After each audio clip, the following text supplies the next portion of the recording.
So thank you for being here today. My name is Amy Searles, and we are here at Nexus Recovery Center. Today we are talking about recovery to practice. Nexus is a substance use disorder treatment facility that serves a female population, and we are here to give an overview of what recovery to practice is. I'm an outpatient counselor here at Nexus and wanted to bring this to the agency to just provide some more awareness about the overall concept of recovery to practice. A lot of the things that are components of recovery to practice are already in use here, but just kind of wanted to let people that don't know more about the overall initiative and get everyone some more information. So we will get started, and as I said, we're starting off with recovery to practice. Recovery to practice is a SAMHSA initiative, a workforce development project to provide education, training, and resources on the value of recovery-oriented approaches, integrating recovery-oriented practice, and bringing together providers and consumers. Recovery to practice brings principles of holistic recovery into the practice of professionals, peer providers, advocates, and other community allies. As part of the federal government's efforts to promote recovery for all Americans affected by mental illness and or substance use disorder, in May 2009, the Substance Abuse and Mental Health Services Administration, or as we know them, SAMHSA, began the Recovery to Practice initiative. This has been designed to hasten awareness, acceptance, and adoption of recovery-based practices in the delivery of substance use disorder-related services and builds on SAMHSA's definition and fundamental components of recovery. In 2010, gathering the major mental health and substance use disorder professionals with people in recovery, advocates, and other stakeholders, the Recovery to Practice initiative began to address how to instill the vision, values, and principles of recovery into the everyday practice of mental health and substance use disorder treatment practitioners. Now, here are the 6 organizations that were given grants from SAMHSA to develop curricula within their area of expertise. NADAC, which many of you are familiar with, the Association for Addiction Professionals, the APA, the American Psychiatric Nurses Association, the American Psychological Association, and the Council on Social Work Education. Also, the National Association of Peer Specialists, which we probably are familiar with here as recovery coaches. And as I said, NADAC is something that many of y'all will be familiar with. The Association for Addiction Professionals. Some people here are members of the local chapter, which is the Texas Association of Addiction Professionals. NADAC was given one of the 6 awards to develop a national training curriculum for recovery to practice. NADAC intended their RTP curriculum to become part of a national certification and to educate substance use disorder professionals. Their curriculum can still be accessed at no cost through their website. Within this curriculum, they have recovery to practice webinars, there's a certification program, definitions, resources, and results of an environmental scan that they conducted. In 2004, the Hogg Foundation undertook the role of assessing how professionals and organizations in Texas were implementing the recovery to practice principles. The foundation funded 6 programs to explore the manner in which recovery to practice was being executed among professionals in the 6 organizations.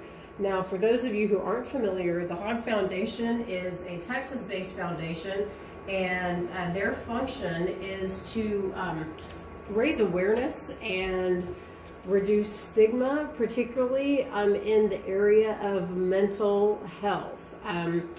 One of their missions is to change the focus on mental health treatment from a perspective of mental illness as opposed to promoting mental wellness and mental health wellness. The Department of Rehabilitation and Health Services at the University of North Texas was awarded a grant focused on the substance use disorder counseling community in Texas.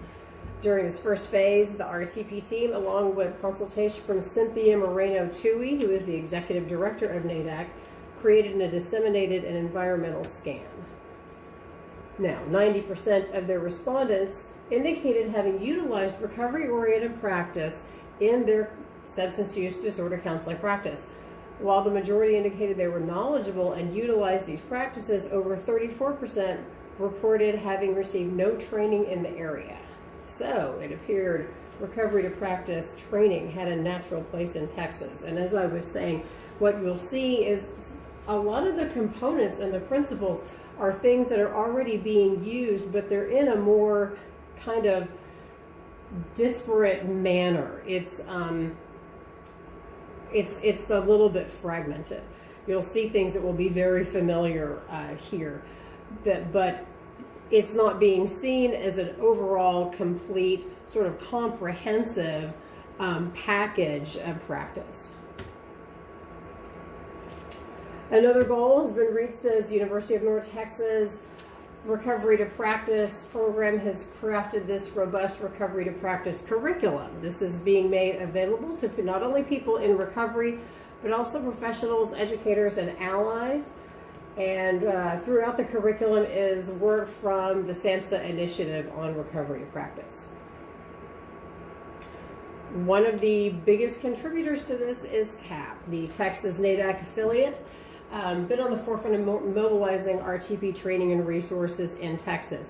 They collaborated with the University of North Texas to promote and develop RTP, provided training and educational materials. They have live streams on their websites. They have conferences, workshops. They offer CEUs. There are free trainings that are offered statewide. And they are also reaching out to educators who are providing training for future professionals in the field of substance use disorder treatment. So what is recovery? SAMHSA created a definition for recovery. This was a year-long effort. There were two components of it. The first being released in 2011. The last portion of it was released in 2012, and it is as follows. Recovery is a process of change through which individuals improve their health and wellness, live a self-directed life, and strive to reach their full potential in context of health, home, purpose, and community. The addition came with the last portion there, in context of health, home, purpose, and community. That's the portion that was added in 2012. Something that is missing from that definition is any reference to substance use, to using drugs or alcohol. This is a new and cutting-edge definition that's really been different than anything that has been put out there before. The emphasis being on quality of life rather than a set of guidelines or criteria, for example. A number of organizations are writing support defining recovery by quality of life rather than the historically more rigid definitions. Something else, as you can see, while it doesn't specifically identify drug or alcohol use, it is an overall holistic concept of health and wellness in general. Specifically, addressing, for our population here at Nexus, co-occurring disorders, which is something that we, is the primary population. So part of this definition addresses all of that and is kind of a more holistic and all-encompassing definition. This is talking about the component that was added in later, these elements that were added in 2012, home, health, purpose, and community. Health being overcoming or managing one's diseases or symptoms, and for everyone in recovery, making informed, healthy choices that support physical and emotional well-being. Self-care, stress management, mindfulness, medication compliance, as we were talking about with respect to addressing co-occurring disorders, addressing physical health needs and prevention, and exercise, nutrition, and sleep. We see here how much of an influence mental health disorders can impact recovery, and if those aren't addressed, the concerns that can bring up. So, one of the reasons why we do have co-occurring disorder treatment here in the form of COPS-D counseling is to address those issues, because frankly, if you are ignoring that, it makes it much more difficult to stay in a place of recovery with respect to using, particularly for our clients who have been using as a way of self-medication, and to address mental health disorders that have either not been diagnosed or have not been treated. Home being a safe and stable place to live. Options being sober living residence versus the family home. So many of our clients, home is not a safe place. It's where they've used, or they're surrounded by use, or they're in a neighborhood that's just rife with drug use and availability and access. So sober living, whenever it is an option, may in those instances would be the best place. For so many people, if they are unable to have the finances for sober living, that can be a challenge. One of the things about a safe and stable place to live is looking at the development of independence. In returning to live with family, is that necessarily the best option with regard to developing independence? We do have some options with sober living that will allow someone to move in if they don't have income. They will have a period of time in order to get a job. People here working with a recovery coach can get assistance in finding a job. They can go to sober living and be looking for a job, get some help in finding a job, and then would be able to stay there as opposed to going home. This allows them to, start developing that independence and start developing that responsibility and that sense of self-confidence that comes with that kind of independence, and knowing that you're capable of taking care of yourself. Also, sober living provides the support and accountability that clients may not get at home. So often, with addiction and some mental illness issues, it involves the family system. And if the family is not involved in the recovery aspect of that, sometimes home may not be the best place, may not be the safest option, may not be the most supportive option. So trying to find ways for clients to be able to have a safe and stable place to live can be one of the first aspects. So that's when, we do hope that whether it's working with their case manager or whether it's working with their recovery coach, and working with their counselor and identifying a safe and stable place to live when they leave a residential treatment environment is very important. There are resources out there, but it's sometimes it's an issue if you've got to know where to look. So for us here, that's where looking to case managers, looking to recovery coaches, and also just staying informed on what the options are. There are lots of sober living options out there. Not only knowing what they are, but how they work with respect to, can a client go and live there for a set period of time where they get sort of a grace period if they don't have a job, if they don't have the means to cover rent in a sober living environment. Those are things to look at. Purpose, meaningful daily activities such as a job, school, volunteerism, family caretaking, or creative endeavors, and the independence, income, and resources to participate in society. This is unique to the individual. This contributes to emotional well-being. When clients leave residential treatment, oftentimes they do continue into outpatient, and outpatient gives them not only the support that they need and a safe and sober place to be able to talk about what's going on now that they don't have the safety, the security of being in a controlled environment of the residential setting.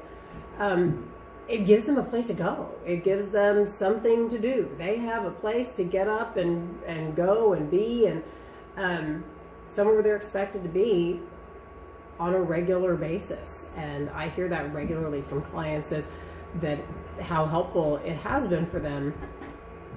They are expected to be an outpatient, a couple of mornings after they complete residential, and having that when, while they're still kind of getting acclimated, while they're looking for a job, that having that responsibility and something to get out of bed for. It doesn't have to be a job. It can be volunteering.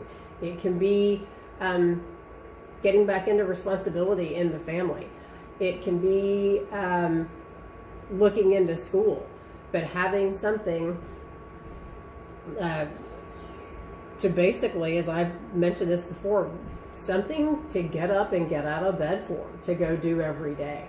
Having that sense of purpose is very important. And for some clients that may struggle with that, I encourage to take the calendar that they've had to try to recreate some of the structure that they've had at the residential level of care and implement that at home. And that can come in the form of just creating a daily schedule. If that means getting up and going to a morning 12-step meeting, or if that means getting up and going to an online mutual aid group meeting, whatever that is, finding something that's positive and moving them in the direction where they want to go is very, very important. And clients report that outpatient or something like it can provide them with that sense of purpose that they haven't had. Prior to entering the residential level of care, clients their purpose was getting and using. So that has to be replaced with something. And replacing it with something positive. So that's going to be unique to each person. What works for one person isn't necessarily going to be what interests somebody else. So there's a laundry list of options, and that's something that you can work on with the client. It's also something here that you can work on with a recovery coach or with recovery support services. And to design whatever, to craft something with the client that's going to be what's effective for them. Community being relationships and social networks that provide support, friendship, love, and hope. This can be in the form of recovery communities, recreational leagues, healthy family or family of choice, interactions that foster emotional, physical, and mental wellness. This can also tie in with sober living environments. One of the aspects of a sober living environment is for people to be in a residential setting, in a home setting, with other people who understand what it's like, with other people who understand the issues that people face, on a day-to-day basis, particularly right out of residential treatment, that protective environment of residential treatment. People need, it's almost like having a built-in mutual aid meeting at home. They can go back and start to develop that sober support system that they're going to need. And it doesn't necessarily have to be a recovery, specifically a recovery driven endeavor. It can be some type of physical activity. It can be a sports league. It can be something involving a hobby, something that it could be a book club, just whatever, something that basically creates a positive emotional state. So it can be sort of tied in with the activity that creates purpose, but it could also be, something that is separate and expandable. One of the things that you will see with all of these is these kind of options is, family of choice, for example. We do have, so like I had mentioned, so many of our clients, their family at the time that they leave the residential setting isn't a safe place for them to be. Whether that's due to trauma, whether that's due to family that are using, whether that's due to family who have not been participating in the recovery process and who think that the client is supposed to return home and be placed right back in the same environment they just left from, and the client is the only one responsible for making any kind of change, which we all know that's not the case. So that's where family of choice can come in. And for many clients, that family of choice can become people in the recovery community. So finding access, finding where that is, whether that's through a home group or whether that's through an alumni program through the treatment center, whether that's through recovery coaches and helping them kind of navigate and finding the options, finding where they fit. But it's very, very important. Now, the 10 guiding principles of recovery to practice are as follows. Hope, it is person-driven. There are many pathways to recovery. Recovery is holistic. Recovery incorporates peer support. It is relational. Recovery is considerate of culture. It addresses trauma, focuses on strengths and responsibilities, and respect. Recovery emerges from hope. The belief that recovery is real provides the essential and motivating message of a better future, that people can and do overcome the internal and external challenges, barriers, and obstacles that confront them. So, one of the things I do think that can be difficult in this is not focusing on the problems, on not focusing on what is wrong and what needs to be fixed, whether it's the damaged relationships or the legal trouble or the financial trouble. While those are the consequences of use that have to be addressed, the other issues are looking at it from a perspective of hope. And that this is a journey worth taking. I think that sometimes we do can get so focused on just the problems that are immediately in front of the client that that just becomes sort of tunnel vision on addressing those issues. And part of I think what's really important is instilling and reminding our clients of the hopeful aspect of recovery. And that while, yes, we do have these problems, this is where things can start getting better. And recovery is the pathway for them to get to where they want to be and to start working towards the goals that they have had at some point or another. So I believe that putting focus back on hope and incorporating that optimism into treatment is very important. Recovery is person-driven. Self-determination and self-direction are the foundations for recovery as individuals define their own life goals and design their unique paths. This is one of the components that sometimes even clients can struggle with. They may not know what their goals are at this point, and maybe looking to their counselor to answer those questions for them. I feel like our responsibility is to help them to identify what their goals are, not what they need to do. Recovery is, as this says, it is the foundation is self-determination and self-directed.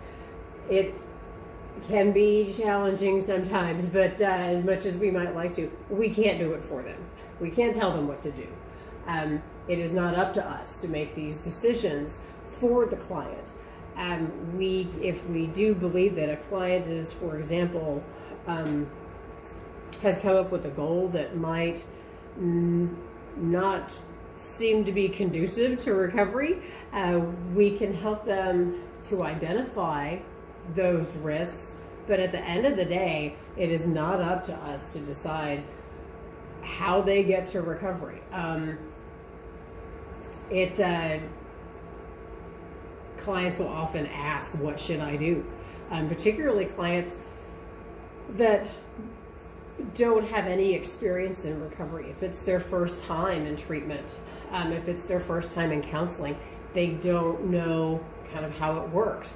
So it's incumbent upon us as professionals to let them know that as a part of the informed consent process, to let them know this is my role and this is your role. My role is to assist you. It is not to tell you what to do, because at the end of the day, I don't know what you should do. That is up to you to decide. And sometimes clients can, may have a hard time with that because they don't know. So, in those kinds of instances, I help them try to be okay with the not knowing right now. But most importantly, it is up to them. It is up to them to decide what recovery is to them, what recovery means to them, and what goals are important to them. It's not up to us. It's up to us to help them and to provide them with information so they can make the most well-informed decisions for themselves. Recovery occurs via many pathways. Individuals are unique with distinct needs, strengths, preferences, goals, culture, and backgrounds, including trauma experiences that affect and determine their pathway or pathways to recovery. Abstinence is the safest approach for those with substance use disorders. This can be something different for some people. We have options. There are other ways to engage in recovery, and it doesn't look the same for everyone. Part of it does tie in with the person-driven component of this. What works for one person may not work for another. 12-step meetings may not be what works for someone. Maybe they've tried 12-step meetings. For some people, it may be something different. It may be Women for Sobriety. It may be Smart Recovery. It may be Life Ring. It may be Refuge Recovery. It may be mindfulness and yoga. It may be getting into physical activity and relying on sober social support. It looks different for everybody, and there are lots of options out there. There are fewer here on an in-person basis in Texas.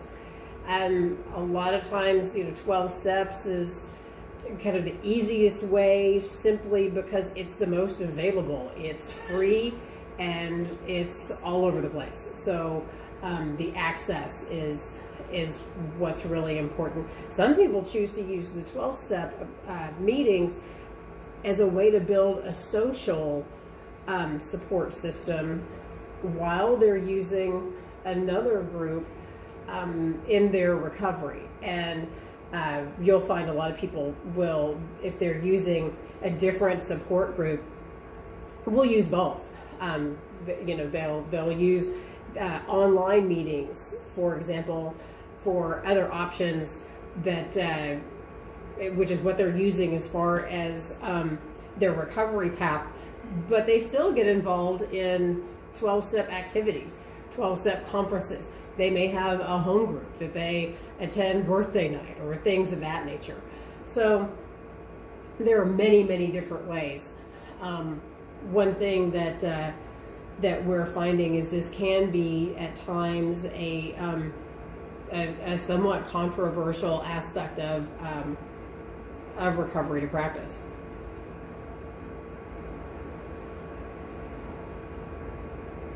Just and one more going back to the pathways, is this being a somewhat new concept.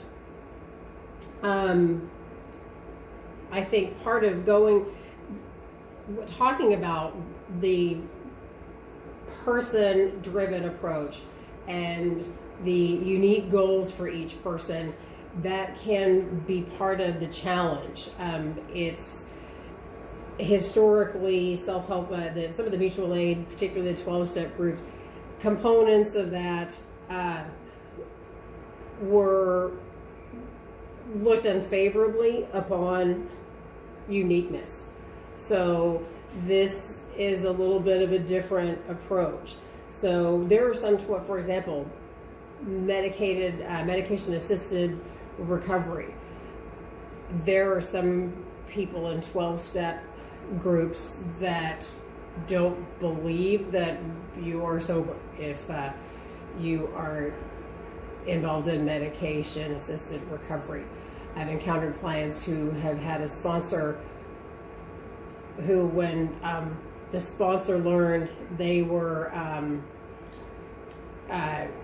doing medication-assisted recovery, told the client they needed to find another sponsor.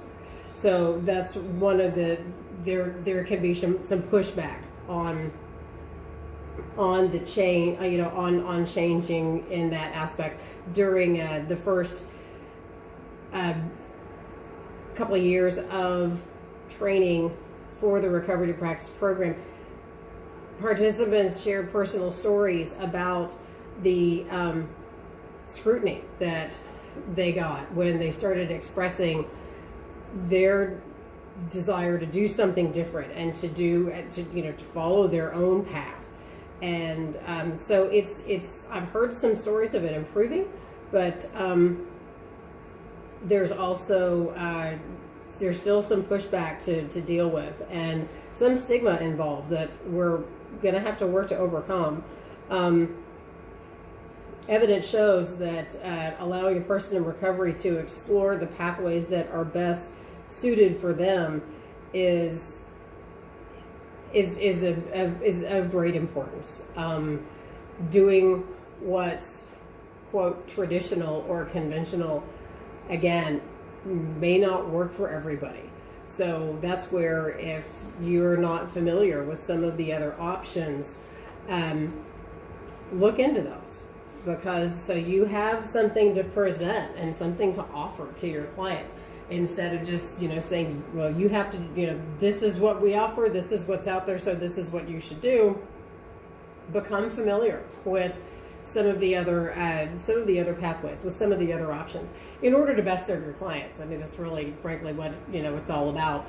And it's some ways don't work for everybody, and the whole purpose is for people to be in recovery, not for people to be in a particular type of recovery.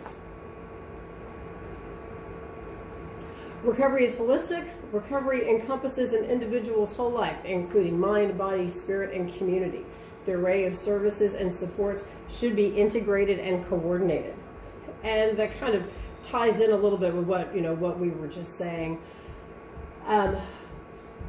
Everything should be, when at all possible, should be addressed. We do get a little bit into that Maslow's hierarchy of needs when we are presented with clients who don't have a place to live, don't have a safe and sober place to live. So in the time that they're here, some of the most important things to be addressed are safe and sober housing. It may be looking at options for a job for someone who has interaction with the criminal justice system and may have trouble finding employment, or it may just take some more effort for them to find employment. Everything, hopefully, at least can be touched on while someone is in a residential treatment setting, to provide options, to provide information, to provide education. So while the client is dealing with some of perhaps the most pressing needs of where am I going to live when I complete a residential treatment program, in addition to that, some of these other issues are things we can certainly help with, whether that's helping a client to get health coverage, to get enrolled in the Parkland Plus system, helping a client to get their ID, something that can be the beginning and end of a lot of things for many clients. They don't have ID, their ID has been lost, and they can't do anything else without it. They can't get a job. They can't access services. So starting with some of those things, but also being mindful while they're getting these immediate pressing tasks addressed, they also need to have a way to find some kind of peace. And part of that is us helping them in how to do a little bit of both. Whether that's through mindfulness techniques, whether that's through religious services, whether that's something that they find through their mutual support groups, is helping them be able to, despite some of these other more pressing issues, to be able to take time to focus on emotional and spiritual and mental well-being at the same time. Recovery is supported by peers and allies. Mutual support and mutual aid groups, including the sharing of experiential knowledge and skills, as well as social learning, play an invaluable role in recovery. We touched on some of the options as far as recovery support groups. There are many of them. There are many that are religious-based. There are also several options that are secular. Clients can combine more than one. They may go to 2 or 3. That's part of building that sober support system. We have here an amazing recovery support services program, and that can be a great place to start. A lot of clients have not had any experience with a recovery coach. They don't know, they've not heard of it, they don't know what it is. Even clients that may have been here before, maybe they were here before we had a recovery support services program. So recovery coaching is just an absolutely fantastic tool in order to get clients into mutual aid groups, into having a role model, having a perspective on this is what life can be in recovery. All of our coaches being in recovery themselves, clients can see that this is an option for them. So being around other people that are in recovery in a in a professional aspect, and also getting a chance to be around their peers who have progressed farther along in their recovery than they have, whether it's an alumna, whether it is a recovery coach, whether it's a sponsor. There are other allies in the community as well, whether it's through other agencies, going to, whether it's a recovery rally. Any of those things can help create that sense of belonging and that feeling that they're not alone in this, and that they do have support, and that there are other people out there that are like them and who understand a little bit of what it's like to walk in their shoes. It's really imperative that people have some kind of support and aren't trying to do this all by themselves. And that, in our instance here, that can start with recovery support services. Recovery is supported through relationship and social networks. An important factor in the recovery process is the presence and involvement of people who believe in the person's ability to recover, who offer hope, support, and encouragement, and who also suggest strategies and resources for change. This is a bit of a continuation of that peer support. We've talked about family of choice. That's another resource as well. Like I'd said, some of our clients don't have family that they are able to return to, whether their family members are in active substance use disorder themselves, or they may be enabling and have not chosen to learn about what enabling is and what its effects are, and just basically take the steps to look at their role in the person in recovery's life. It may not, that can create an unsafe environment. So family can be great, and it can also at times be detrimental. So this is helping clients to find people that will support them, that can kind of, you have to, if you can't go to your own biological family, and you can't go back to your associations from before you went into treatment, it's about helping find positive, supportive people who believe that, that they can do this. That often comes from other people in recovery because they've done it themselves. And when the client sees that, they can find hope in that. Also, those other people in recovery can understand how to offer them the support and encouragement that people need. That's vital. And these other people also in recovery have knowledge about some of the strategies and resources. So that can be a recovery coach, that can be a sponsor, that can be someone else in recovery who has walked the same path.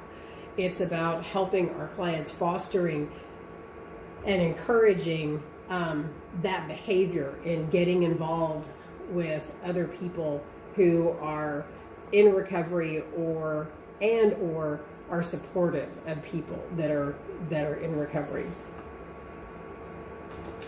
Recovery is culturally based and influenced. Culture and cultural backgrounds and all of its diverse representations, including values, traditions, and beliefs, are keys in determining a person's journey and unique pathway to recovery. This is another integral part.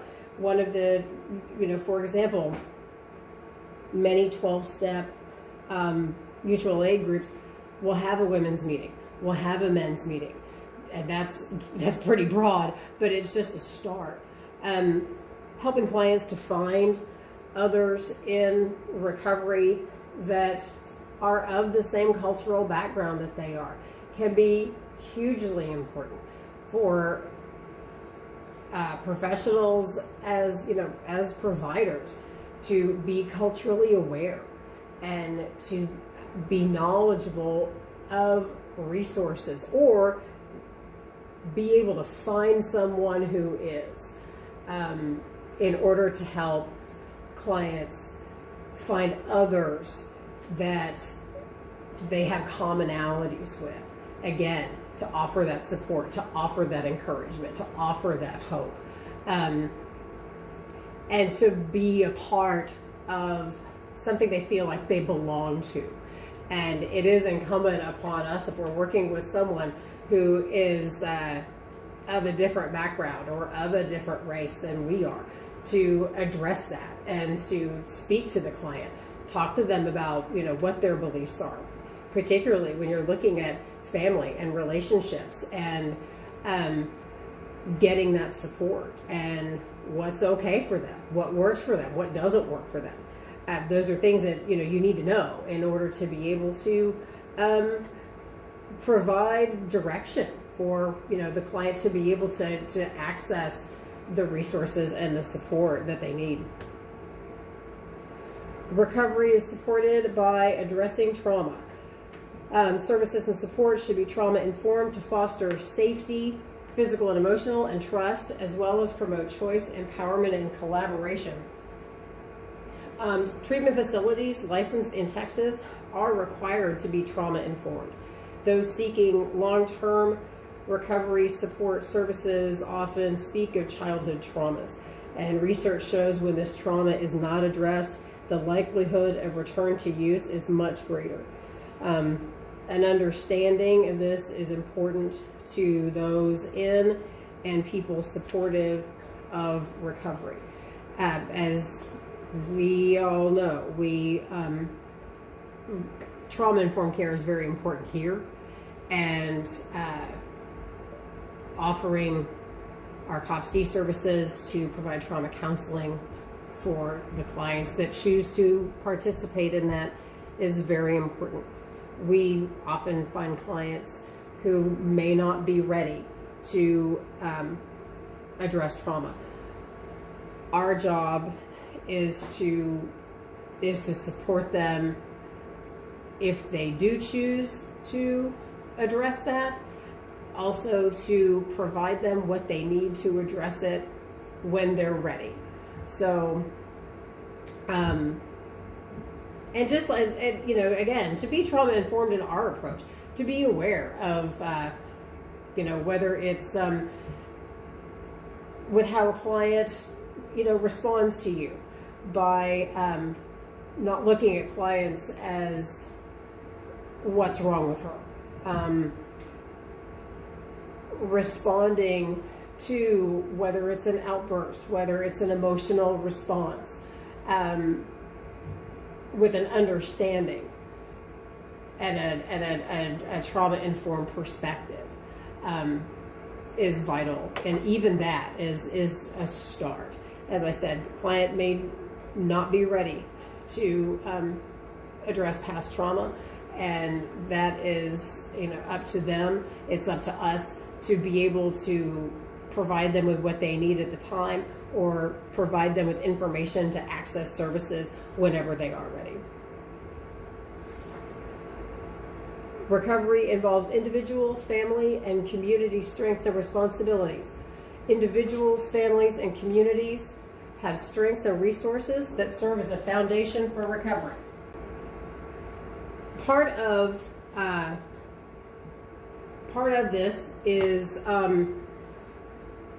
involving the community. Part of Recovery to Practice is that has been disseminated by TAP,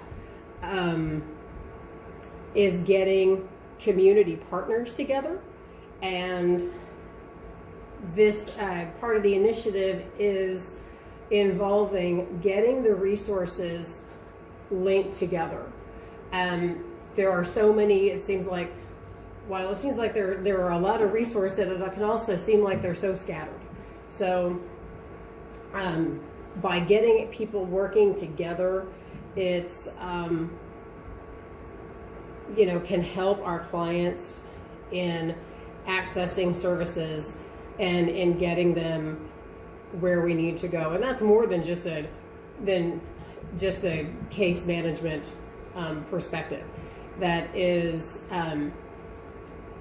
creating creating a network for clients where they can get their needs met. There are a lot of recovery related and recovery support resources out there, but it's a matter of knowing where they are and getting clients to them. And so a lot of that can be accomplished through collaboration, whether that's us working with the probation department, for example, or us working with another agency.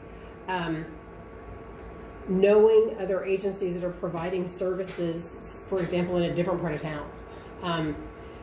We have some clients that may need recovery coaching services, but they live over close to APA, for example. So letting them know, making a call over to APA. What can this client do to go over and get a recovery coach here? If you have a client that needs family counseling, and it's knowing some of the resources for them to, when they are have completed with residential treatment and want to start getting their family involved. It's about getting their family involved in the client's recovery, making referrals for Al-Anon or Nar-Anon,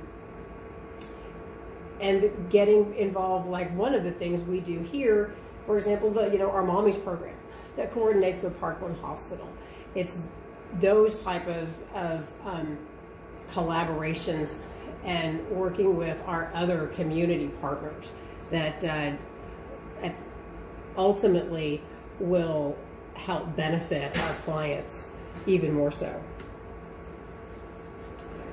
Recovery is based on respect, community systems, and societal acceptance and appreciation for people affected by mental health and substance use problems, including protecting their rights and eliminating discrimination, are crucial in achieving recovery. This is one of the aspects of it is looking at trying to reduce the stigma. That is one of the elements of recovery to practice, is looking at stigma and language, and that have just become commonplace in substance use disorder treatment. But looking at that and seeing, for example, do you say a client is clean or a client is dirty based on drug screening results? What is the implication of if a client is dirty? What is that saying? What is that saying to the client? And these are, words that clients say themselves, every day. So it's looking at those types of things and being respectful.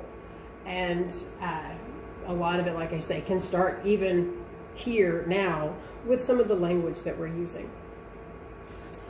So that's all that we have for this particular introduction. I know it's kind of covers a lot and has gone by pretty quickly.